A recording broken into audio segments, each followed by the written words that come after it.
दोस्तों, हम सभी को पता है कि income from salary, rental income and business income taxable होती है। लेकिन उस इनकम का क्या जो हमें शेयर्स को खरीदने और बेचने से होती है। बहुत सारे लोग जो इन्वेस्टिंग एंड ट्रेडिंग करते हैं या जिन्होंने अभी अभी स्टार्ट किया है, उन्हें कन्फ्यूजन रहता है कि इस टाइप की इनकम पे टैक्स का क्या प्रोसेस है। तो हेलो गाइज, आप देख रहे हैं बेसिक ज्ञान और आज की वीडियो में हम बात करने वाले हैं कि शेयर्स इन्वेस्टिंग पे कैसे इनकम टैक्स कैलकुलेट होता है। दोस्तों, कोई भी इनकम या लॉस जो हमें इक्विटी शेयर्स की सेलिंग से होता है वो कैपिटल गेन्स हेड के अंडर आता है।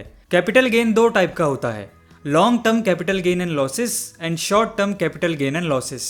स्टॉक एक्सचेंज में लिस्टेड इक्विटी शेयर्स को अगर खरीदी हुई डेट से 12 महीने के अंदर बेच दिया जाता है तो सेलर को या तो शॉर्ट टर्म कैपिटल गेन होगा या तो शॉर्ट टर्म कैपिटल लॉस। जब शेयर्स उसके परचेज प्राइस से हाई प्राइस पे बेचे जाते हैं तब सेलर को शॉर्ट टर्म कैपिटल गेन होता है। सिमिलरली अगर शेयर्स को उसके प्राइस से लो प्राइस पे सेल किए जाते हैं तब सेलर को शॉर्ट टर्म कैपिटल लॉस होता है। शॉर्ट टर्म कैपिटल गेन का फॉर्मूला है sale price minus expenses on sale minus purchase price. यहाँ पे आप कैपिटल गेन को निकालते वक्त सेल प्राइस में उस पर जो एक्सपेंसेस लगे हैं उसको भी लेस कर सकते हैं, for example brokerage fees etcetera. Long term capital gain की बात करें तो अगर स्टॉक एक्सचेंज में लिस्टेड इक्विटी शेयर्स को खरीदी हुई डेट से 12 महीने के बाद बेचा जाता है तो सेलर को लॉन्ग टर्म कैपिटल गेन या लॉन्ग टर्म कैपिटल लॉस होता है। अब बात करते हैं टैक्स की। पहले बात करते हैं शॉर्ट टर्म कैपिटल गेन की। शॉर्ट टर्म कैपिटल गेन पे 15% टैक्स लगता है। जो normal income tax slab rate होती है उसका इससे कोई लेना देना नहीं है। जैसे फॉर एग्जांपल मान लो अगर आप जॉब कर रहे हो और आपकी सैलरी है 5 लाख पर ईयर तो आपका normal income tax slab rate के हिसाब से 2.5 लाख से 5 लाख यानी 2.5 लाख पे 5% टैक्स लगेगा। अब ये चीज शॉर्ट टर्म कैपिटल गेन से जो इनकम हो रही है वो इस रेट को फॉलो नहीं करता है। अगर आपका ये केस है तो आपको शॉर्ट टर्म कैपिटल गेन में अलग से 15% टैक्स देना होगा। हालांकि एग्जाम्पल के लिए मान लो कि अगर आपकी इनकम 2.5 लाख से कम है, फॉर एग्जाम्पल 2 लाख है, तब 2.5 लाख तक जिसके ऊपर से income tax slab rate start होती है यहाँ तक शॉर्ट टर्म कैपिटल गेन की इनकम को एडजस्ट कर सकते हो और जो एक्सेस इनकम है उस पर as usual 15% tax and 4% cess short term capital gain पे लगेगा। वहीं लॉन्ग टर्म कैपिटल गेन की बात करें तो 2018 के बजट से पहले इक्विटी शेयर्स और equity oriented units of mutual fund की सेल से जो कैपिटल गेन बनता था वो income tax act 1961 section 10 subsection 38 के अंडर टैक्स से एग्जम्प्ट था, यानी इस पे कोई टैक्स नहीं लगता था। लेकिन फाइनेंशियल बजट 2018 के प्रोविजन के अकॉर्डिंग अगर किसी सेलर को 1 लाख से ज़्यादा का लॉन्ग टर्म कैपिटल गेन किसी इक्विटी शेयर या equity oriented unit of mutual fund की सेल से होता है तो इस पे 10% टैक्स एप्लीकेबल होगा।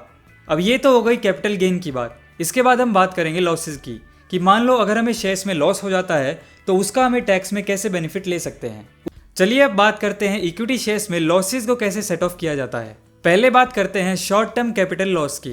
इक्विटी शेयर्स की सेल से जो भी शॉर्ट टर्म कैपिटल लॉस होता है उसको अगले 8 साल तक सेट ऑफ किया जा सकता है किसी भी कैपिटल एसेट के शॉर्ट टर्म या लॉन्ग टर्म कैपिटल गेन के साथ। मतलब फॉर एग्जाम्पल मान लो आपको इस साल नेट 1 लाख रुपए का शॉर्ट टर्म कैपिटल लॉस हुआ है तो ये लॉस आपका अगले साल के लिए कैरी फॉरवर्ड हो जाएगा। मतलब अगर मान लो आपको नेक्स्ट ईयर 50,000 रुपये का शॉर्ट टर्म कैपिटल गेन हुआ है तो आपको इन 50,000 पे 15% टैक्स पे करने की ज़रूरत नहीं पड़ेगी क्योंकि आपकी ये इनकम पिछले साल के लॉस के साथ सेट ऑफ हो जाएगी। लेकिन यहाँ पे पिछले साल हमें 1 लाख का लॉस हुआ था तो 50,000 सेट ऑफ करने के बाद भी 50,000 और बचते हैं तो इसको अगले और 7 साल तक कैरी फॉरवर्ड किया जा सकता है।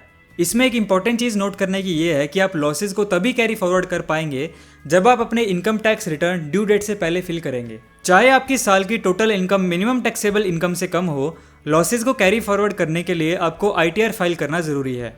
लॉन्ग टर्म कैपिटल लॉस की बात करें तो 2018 बजट से पहले इक्विटी शेयर्स पे लॉन्ग टर्म कैपिटल लॉस को डेड लॉस कंसिडर किया जाता था। ना ही आप उसको एडजस्ट कर सकते थे ना ही कैरी फॉरवर्ड, क्योंकि जैसा मैंने बताया कि पहले जो लॉन्ग टर्म कैपिटल गेन था उस पर भी टैक्स नहीं लगता था तो सिमिलरली लॉसेज को भी सेट ऑफ नहीं किया जा सकता था। लेकिन 2018 बजट के बाद जैसा मैंने बताया कि 1 लाख से ऊपर अगर लॉन्ग टर्म कैपिटल गेन होता है तो उस पर 10% टैक्स लगता है। इसी तरह से गवर्नमेंट ये अलाउ करती है कि अगर इस तरह से इक्विटी शेयर्स या म्यूचुअल फंड्स एटसेट्रा से लॉस होता है तो उसको अगले 8 साल तक कैरी फॉरवर्ड किया जा सकता है। लेकिन यहाँ पे अलग चीज़ क्या है कि लॉन्ग टर्म कैपिटल लॉस को आप सिर्फ लॉन्ग टर्म कैपिटल गेन के साथ ही सेट ऑफ कर सकते हैं। लेकिन शॉर्ट टर्म कैपिटल लॉस में क्या था कि आप लॉन्ग टर्म या शॉर्ट टर्म कैपिटल गेन दोनों के साथ उसको सेट ऑफ कर सकते हो।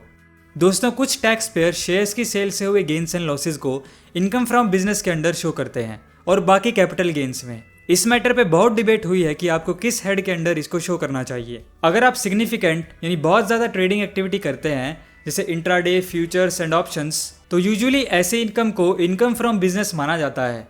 ऐसे केस में आपको ITR 3 फाइल करना होता है जिसमें आपके शेयर ट्रेडिंग की इनकम को income from business and profession के अंदर शो किया जाता है। जब आप सेल ऑफ शेयर्स को as a business income treat करते हो तब आपके जो प्रॉफिट्स हैं उसको आपकी फाइनेंशियल ईयर की टोटल इनकम में ऐड कर दिया जाता है और नॉर्मल टैक्स स्लैब रेट के हिसाब से टैक्स चार्ज होता है। लेकिन कैपिटल गेन में जैसा हमने समझा था ऐसा नहीं होता। उसमें प्रॉफिट्स टोटल इनकम में ऐड नहीं किया जाता है, उसमें अलग से फिक्स परसेंटेज टैक्स चार्ज होता है। हालांकि इसमें कोई पैरामीटर सेट नहीं है तो ये कंफ्यूजन है कि किस तरह की ट्रेडिंग एक्टिविटी को सिग्निफिकेंट माना जाएगा। इसलिए गवर्नमेंट ने टैक्स पेयर को ये चॉइस दी हुई है कि वो इस तरह की इनकम को अपने हिसाब से इन दोनों में से किसी एक कैटेगरी में चूज कर सकते हैं। लेकिन एक बार चूज करने के बाद उन्हें आने वाले सालों में सेम मेथड ही यूज करना पड़ेगा। दोस्तों आप सब लोगों के रिसेंट वीडियो पे बहुत सारे कमेंट्स आ रहे थे कि इंट्रिंसिक वैल्यू को कैसे कैलकुलेट करते हैं, तो नेक्स्ट वीडियो में हम बात करेंगे इंट्रिंसिक वैल्यू के कैलकुलेशन के बारे में।